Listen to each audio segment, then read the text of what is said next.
Ya kayak ngajari bebek berenang. Ya paling kita tambahin data sedikit. Dan saya merasa bahwa lapangan pekerjaan sekarang itu sangat sulit digapai karena banyaknya permainan orang dalam. Solusi terbaik yang Mas Gibran. Jadi pengusaha.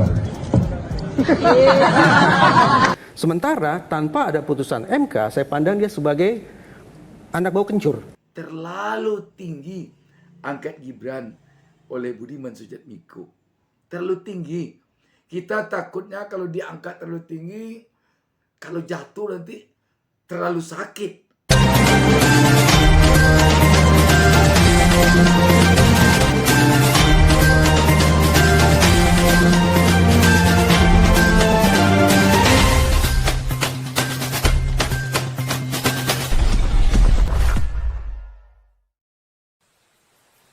Jangan lupa subscribe. Jangan lupa subscribe. Assalamualaikum warahmatullahi wabarakatuh. Kita berjumpa kembali. Saya Bustami Narda kembali mendoakan kepada Allah Subhanahu wa taala semoga seluruh pemirsa selalu diberikan taufik, hidayah dan rahmat oleh Allah Subhanahu wa taala, Tuhan Yang Maha Esa. Sahabat BN, malam ini Jumat tanggal 22 Desember 2023 mulai pukul 19 WIB akan berlangsung debat Cawapres di Jakarta Convention Center, Senayan, Jakarta. Menarik sebab debat kali ini debat yang akan berlangsung antara 3 Cawapres. Cawapres nomor urut 1 Muhaimin Iskandar atau Gus Imin. Cawapres nomor urut 2 Gibran Rakabuming Raka, sedangkan Cawapres nomor urut 3 Mahfud MD. Dalam hal ini yang menarik bagi kita komentar dari timnya Gibran, Budiman Sujatmiko. Wakil Ketua Dewan Pakar Tim Kampanye Nasional Prabowo Gibran, Budiman Sujatmiko, menilai Gibran Rakabuming Raka memiliki keunggulan dibandingkan 2 kandidat cawapres yang lain. Hal ini lantaran Gibran memiliki pengalaman sebagai wali kota Solo. Pengalaman itu dinilai membuat Gibran menguasai isu-isu yang multisektoral, mulai dari hukum, investasi, sampai ekonomi.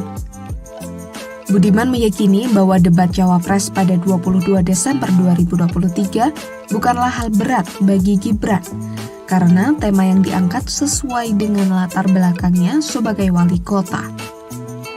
Ex-politikus PDIP itu juga optimistis bahwa Gibran sudah menguasai isu tersebut sehingga tidak perlu melakukan persiapan khusus dalam menghadapi debat. Tapi paling berpengalaman mengelola daerah dengan isu yang multisektoral. Ya. Hukum, ekonomi, pajak, APBD, investasi, ekonomi digital, dengan membangun teknopark. Tapi saya katakan tadi kalau bicara soal ekonomi tadi, pajak, investasi, APBD, APBN, ekonomi digital, ekonomi syariah. Kalau kita ngomong ya kayak ngajari bebek berenang. Ya paling kita tambahin data sedikit. Debat perdana Cawapres akan digelar di Jakarta Convention Center pada 22 Desember 2023 malam.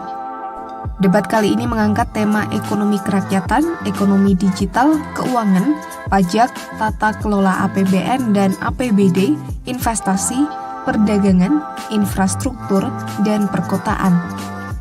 Debat akan dimoderatori 2 orang jurnalis, yakni pemimpin redaksi Detik News, Alvito Deanova Ginting, dan news anchor Kompas TV, Liviana Cerlisa. Budiman Sujatmiko kelihatannya pede sekali dengan penampilan Gibran malam ini. Bahkan malah dia mengatakan kalau soal Gibran ini ya pokoknya sama dengan mengajari itik berenang. Sekaitan dengan ini, coba kita lihat bagaimana Gibran memberikan solusi ketika ada seorang sarjana S2 meminta pendapatnya.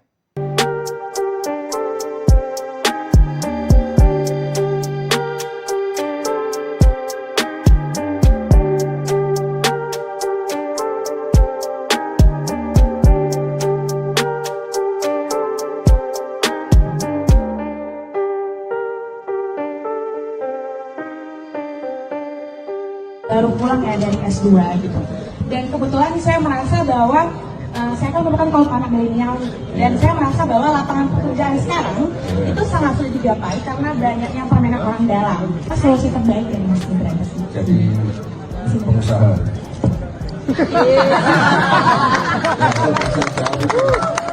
S2 masa nggak berani jadi pengusaha ya? Nah, masih mau ngelamar kerja?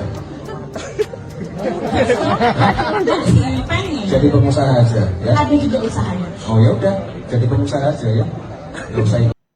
Kalau kita perhatikan, ini solusi yang diberikan oleh Gibran ini sangat dangkal. Entah mungkin dia bisa jadi pura-pura nggak ngerti.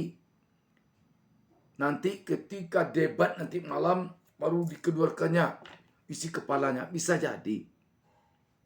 Bisa jadi.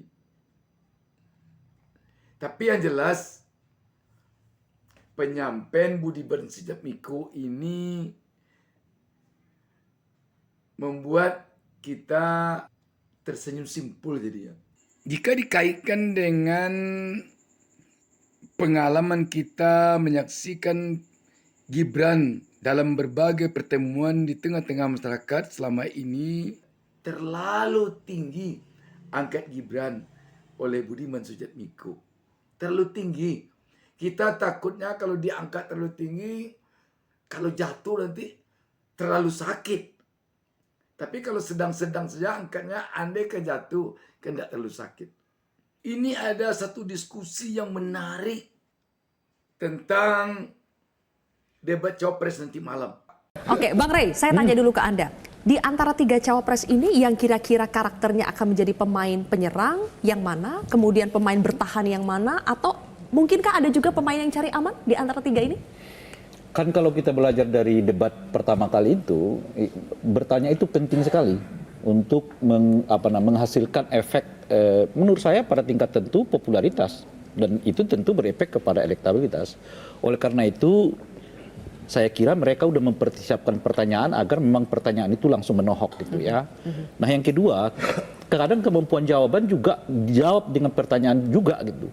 Nah kemampuan menjawab dengan pertanyaan itu nilai plus juga. Nah oleh karena itu menurut saya siapa yang paling mampu mengeluarkan pertanyaan itu punya potensi akan mendapatkan nilai plus dibandingkan mereka punya kemampuan untuk bertahan. Oke. Bertahan tidak elok dalam kondisi kayak kemarin. Kita belajar dari dari debat pertama itu, Pak Prabowo yang posisinya bertahan itu sampai sekarang mendapat efek yang cukup menurut saya tidak positif bagi dirinya gitu ya. Karena dan itu sesuatu yang nggak terhindarkan dan saya kira juga besok hal yang sama akan terjadi pada Gibran karena memang posisi dia harus posisi bertahan. Udah jelas di 1 dan 2 akan mempertanyakan ini, mempertanyakan itu, yang seolah-olah mereka bukan bagian dari apa yang disebut dengan koalisi pemerintah sekarang ini gitu, untuk kemudian harus direspon oleh Gibran. Jadi kemungkinan 01, 03 menyerang 02 nih? 01, 02 juga punya kesempatan untuk menyerang, tapi kan Dhanil juga udah mengatakan mereka tidak akan melakukan itu, akan playing nice. Dan mereka akan melakukan dengan dengan bertahan. Dan kalau kita belajar dari debat pertama, bertahan itu negatif. Oke, Mas Reza beda sendiri. Gibran yang dianggap mampu memberikan pertanyaan tajam dan merespon dengan baik. Kenapa? Gibran tidak punya pilihan kecuali bermain sebagai fighter bukan sebagai boxer. Dia harus tampil sebagai penyerang bukan bertahan. Kenapa? Meyakinkan netizen sangat penting. Membuat panelis terpesona sangat penting. Membuat terpukau audiens di gedung KPU juga sangat penting. Tetapi menurut saya efek intimidatif terbesar yang akan dialami oleh Gibran adalah datang dari Prabowo Subianto dan para pendukung Prabowo Subianto. Kenapa? Jangan sampai performa Gibran di acara debat cawapres nanti justru akan menurunkan rating Prabowo Subianto. Di samping itu Gibran juga punya 2 misi utama.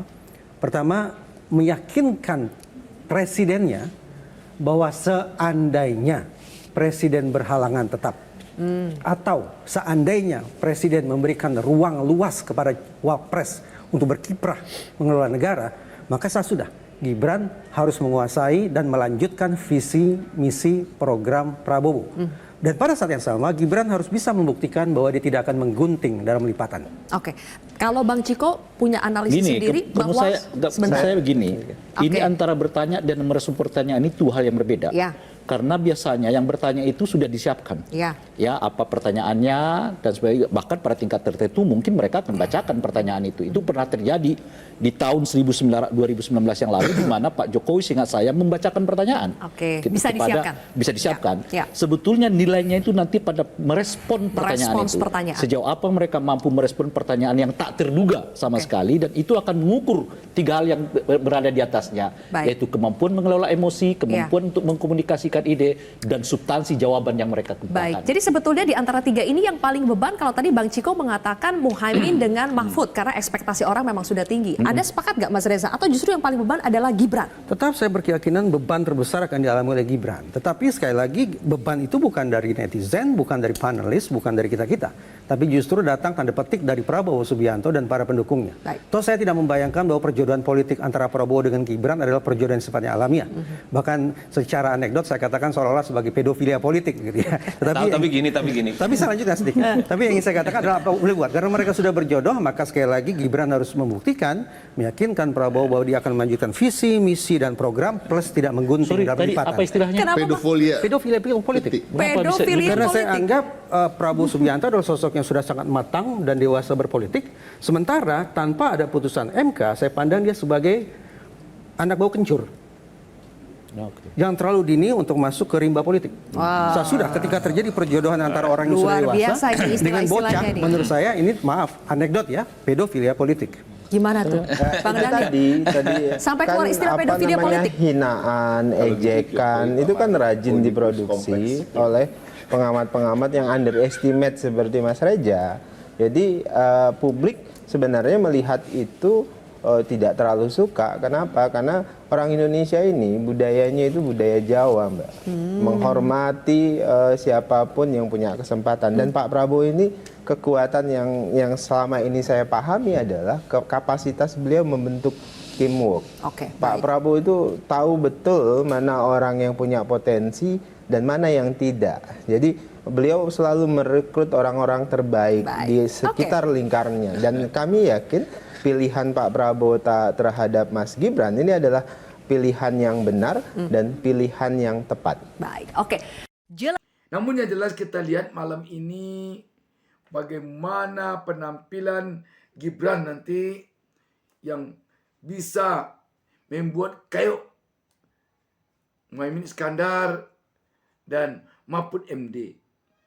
Dan kita tentu berharap Mahfud MD nanti tidak menganggap Gibran ini adalah orang yang harus dia takuti karena dia adalah anak bosnya.